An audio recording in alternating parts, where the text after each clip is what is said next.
यवतमाळ जिल्ह्यातील राळेगाव तालुक्यात येत असलेल्या एका गावात दिव्यांग अल्पवयीन मुलीवर अत्याचार केल्याची घटना उघडकीस आली होती।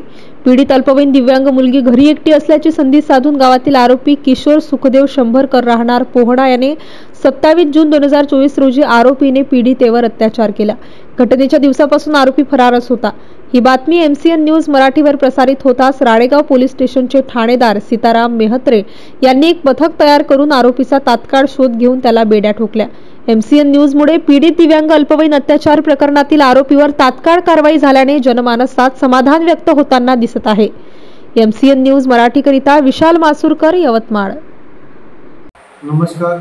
पोलीस स्टेशन राळेगाव येथे गुन्हा रजिस्टर क्रमांक 240/24 कलम 354, 354 ड, 452 भादवीसह कलम 8/12 बाल लैंगिक अत्याचार प्रतिबंधक कायद्यान्वये दिनांक 27/6/2024 रोजी गुन्हा दाखल होता।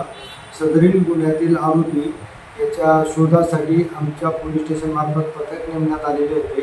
पोलीस स्टेशनचे PSI बोरकर व त्यांच्या टीमने दिनांक 21/7/2024 रोजी त्याचा शोध घेऊन त्याला अटक केलेली आहे। सध्या आरोपी अटक असून त्याला आज रोजी माननीय विशेष न्यायालय यवतमाळ या ठिकाणी हजर करण्यात आले।